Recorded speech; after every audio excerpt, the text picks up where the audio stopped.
call it already. Oh,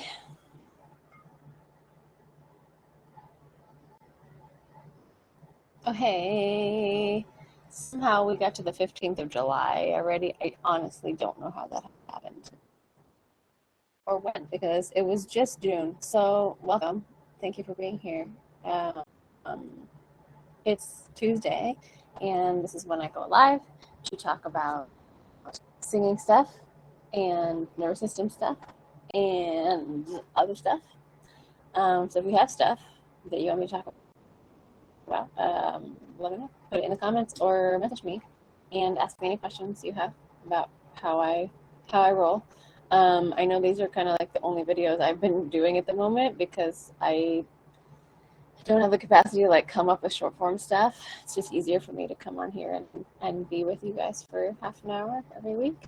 But I do want to make more of that stuff in the future. So if you have questions, those would really help because I can make short form video and you don't have to sit through a whole video about me just rambling on about things. Although these are kind of fun too. They're fun for me because I never really know what I'm going to say, but I always end up, finding a path through it, and we end up on a really good note, I think. No pun intended. Note, singing note. I don't know. It's been quite a week. I had a nice weekend, but only after I had a little mental health dip on Friday and Saturday, and I learned a lot from those 2 days where I was just like walking around my house feeling like just weirdly sad, and I couldn't quite put my finger on why. Like, of course, I know there's a lot of things why in the world and just around that are sad, but I didn't quite know why I couldn't shake it, like I can usually shake it. Turned out that I had not been taking care of myself in all the ways, right? Like, I'm usually pretty good at like feeding myself and taking rest and doing fun stuff, of getting better at that. But turns out the other parts of the equation, like in the house, is really important for your mental health. I don't think about that very often because I work from home, and so I always end up just like being here for days at a time if I don't have any errands to go do. And it's really hot here. It's really hot in my house. We don't only have AC in this room, and even then it's barely cutting it. So I was in a little dip of like, my body is just constantly struggling to keep up, and I'm seeing the same walls and same person over again, and I need a change of temperature, a change of scenery, and just to be out in the world. And I forget that sometimes, if you also work from home or if you work in the same place all the time, it's just, it starts to build up over time, and I don't think about that enough. So I'm working, even though I have students that I see either online or that come here to my house to work on stuff, it's not quite cutting it sometimes, So that's an important thing. The temperature thing also, I'm not great at regulating my temperature. I get really cold easily, and I get really hot easily, and I struggle sometimes with the long-term effects of that. So if you're like me, you're not alone. Us sensitive people have to think about taking care of ourselves a little extra. And I talk about that with my husband all the time. Like, why is it so much work to take care of my body? Can't it just be like a Tamagotchi? You just feed it and give it water and you're good for many hours. No, not so much. You have to think about a lot of other things, like happiness and sensitivities to certain things, which I have a lot of. So yeah, it's just a pain. Not complaining though, because I love my body and I don't deal with a lot of things that people deal with. So grateful for what I have. And it's not the easiest. So hopefully you're doing okay in this very hot summer and you're dealing with what you're dealing with grace and giving yourself forgiveness, like I have to learn to do all the time, over and over again. I have to learn to give myself forgiveness. And same as a singer too. Like I recognize that when I don't practice like to my fullest extent, and I try and sing like a full 2 or 3 songs, my voice is like, hey, guess what? You don't have the endurance that you used to because you don't gig anymore. And then you realize, oh yeah, my body's not used to this anymore. Hey Wes, how you doing? Nice to see you. So yeah, that's what I've been dealing with, is like reminding myself that a little discipline is good. My big takeaway for this week is like discipline is a way to cultivate joy. Because if I don't have that discipline, then I get really sad and down on myself about not having the discipline. And so when I have discipline on weeks that I do practice and weeks that I do take care of myself in all the ways, I overall have more joy, because I did what I was supposed to do and I didn't let myself like go terribly down a rabbit hole of being uncomfortable. So it's a thing. Oh yeah, you too. I feel yeah. It's a lot, but that's been a sentence that I have to put in my face a lot more. Is like self-discipline can be a cultivator of joy. It doesn't always have to feel like a chore. It doesn't always have to be homework. It can be a thing that you are doing in order to bring yourself the joy of succeeding when you have a gig or when you get to the weekend without crashing, So it's a very important thing to think about. Where are you giving yourself too much grace? Me, I'm all about giving yourself grace for not practicing or not taking care of every single little thing at the right time. But also sometimes that grace can lead to like over releasing responsibility, and so as in everything, there has to be a middle ground, and we don't want to let go of our need to keep growing, because that is also a need, right? That is also part of our self-care, is the growth.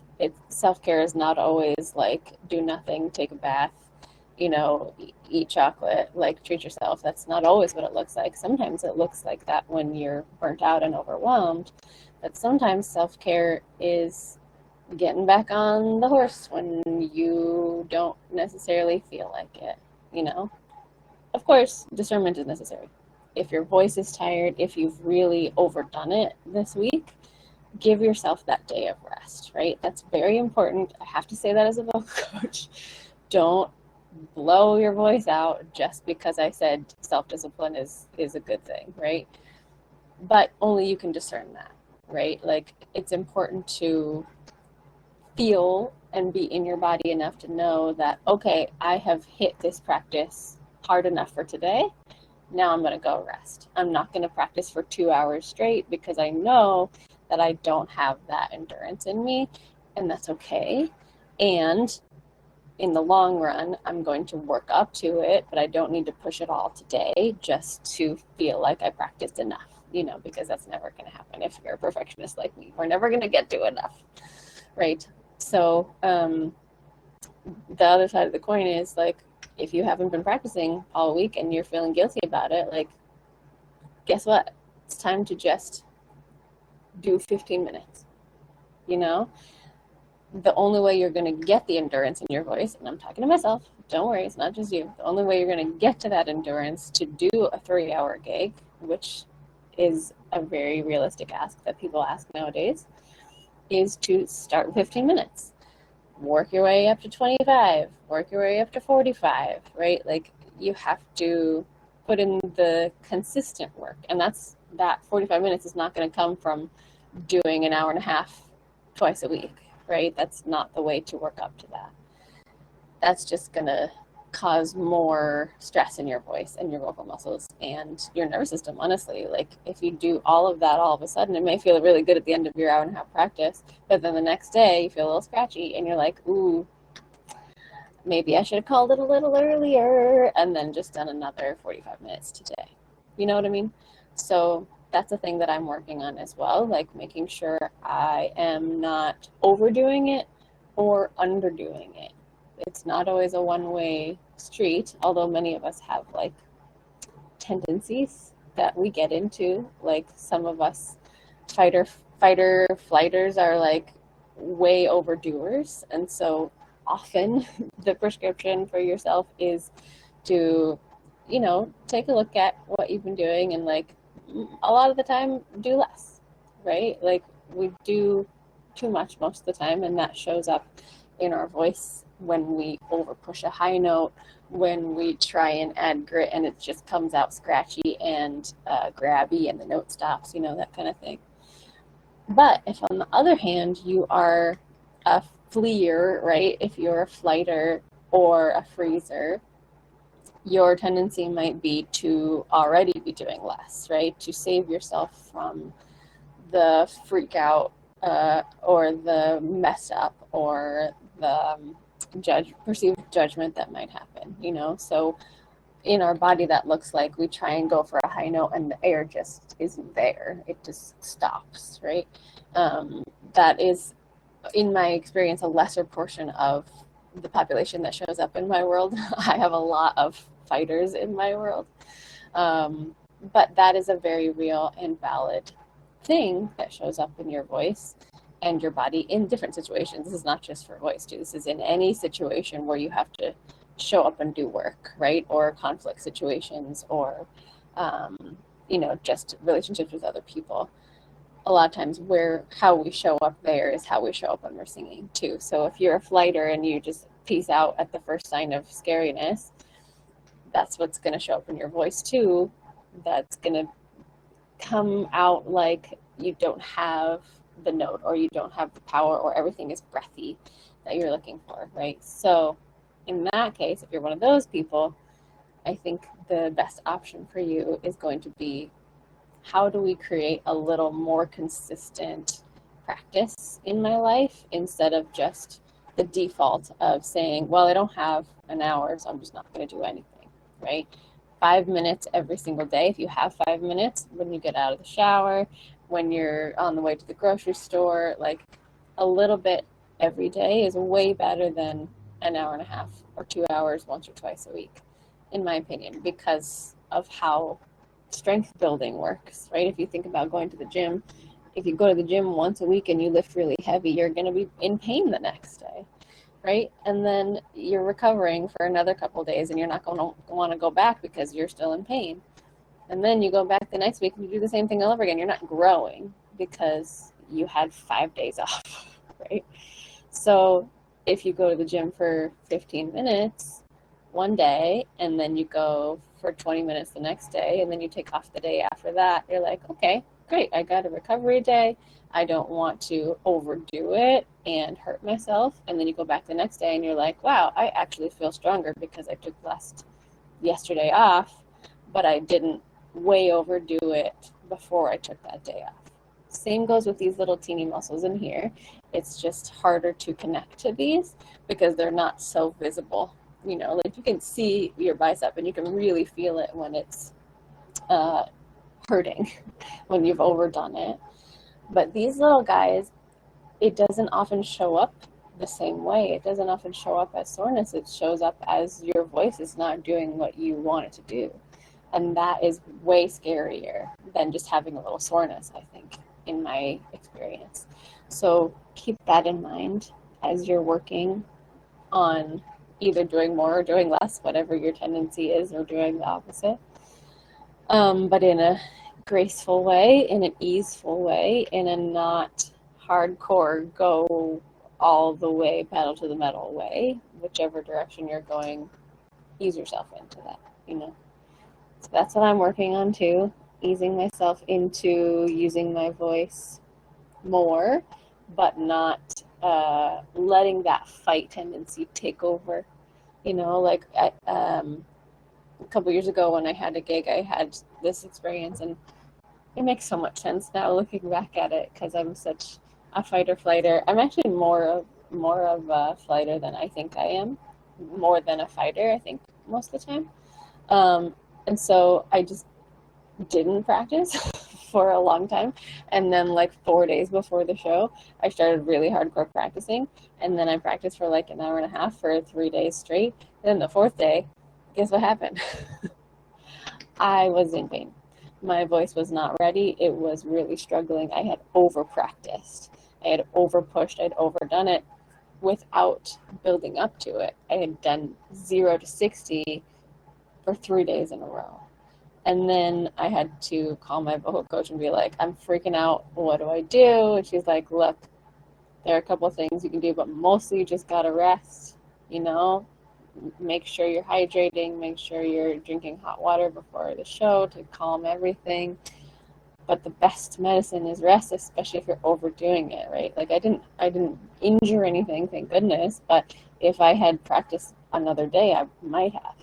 So it's really important to look at your tendencies and say, okay, how can I make this a smarter process? If I have a gig, I'm not going to wait until 3 days before. I'm going to start practicing 2 weeks ahead of time, 4 weeks ahead of time. And I'm going to start where I am. I'm not going to force it or get guilty about where I am. It's okay. But I got to start where I am, and I'm going to start with 20 minutes. And then stop, which is the hardest thing, stopping. It's really hard. I know. I'm a singer too. We love to sing. We love to hear our own voice. It's so awesome. And you've got to chill out sometimes. We have to stop when it's too much or when it's not too much yet, right? We have to, learning how to stop before you get any signs that it's too much is really hard. It's just being smart about it and giving yourself the benefit of the doubt that tomorrow is another day and that you will continue to learn and continue to grow tomorrow, and you have time. That's my FOMO leads into so much of these bad behaviors. The FOMO is real.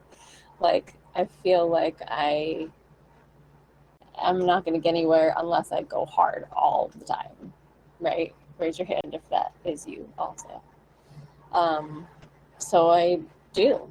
And even though a little voice inside of me is telling me like, hey, not really the smartest way to go about this, I don't listen a lot of the time. And so I say this so I can take my own advice while I'm sharing it with you, that we can be smarter about things. We can release our need to do everything all at once, and we can take it easy and slow and gradually work up to the endurance or the skill that we're working on, whatever that is. Totally. Yeah. Yep, it's a habit. We really get into it. We're like, yeah, it's fine. I sing all the time. I'll be great, no problem. And then the actual practice that you need to make these decisions and to be not singing half-assedly when you're practicing, and so you end up singing half-assedly in the performance. You know how to practice. You got to practice full out in order to feel the same way, but it's important to to realize that that is not a sustainable business model for your voice. And I'm not talking about business in general, but like anything, most businesses don't stay open 7 days a week unless they have hundreds of employees, right? Because rest is necessary. Same with your voice, same with yourself, same with your happiness, same with your emotional health. We all need rest. If you lean towards rest too heavily, we need to get up and have some motivation to go. But chances are you're not one of those people if you're here. You're an overdoer, you're an over practicer, you're a procrastinator. For some reason, those go hand in hand. Yeah, I feel you. I'm right there with you. But the lesson, I think, that I wanted to share for today is like, give yourself some self-discipline. Take it one day at a time. Give yourself a longer runway and see where you get to. And of course, you'll have days in that runway where you are not feeling it, and that's okay. That's why taking the longer runway is necessary, so you can take days off and you don't feel like you're behind. So a long runway comes with a little bit of rest. And that's kind of the point behind this whole spiel that I'm doing. And of course, I'm more talking to myself than anybody. So I'm right there with you, Ophelia. I'm going to go practice because I actually have a gig in a couple weeks. So that's exciting. And it's been a long time. And I got to start now, 10 days out, 12 days out, and I'm taking my own medicine, and I'm right there with you. So if you're on that journey, let me know. Send me an emoji every time you practice, and we're going to be accountability partners. Happy to be that for you. If you send me, let's say, if you send me like a horse emoji, that means that you practiced today, and we're on the endurance path, right? We are practicing so that we can feel better in the long term instead of just one and done for a gig when we have it, or a recording, or whatever that looks like. That's the thing, it's like I haven't been gigging for a couple of years, so all I do is record in my little blanket vocal booth back there, and so I warm up for that, and it's just an hour session, then I'm done. It doesn't require the endurance that the gig life does. So I have to train myself back into that, and it's strange for me, but we're doing it. I'm right there with you. I'm on the path, so if you're on that path, send me a horse emoji, and we can be accountability buddies every time you practice, and I'll send you one back. All right, I'm going to go and practice for now, and I hope you're having a lovely day, and thank you for being here. Nice to see you, Jade. I'll see you soon.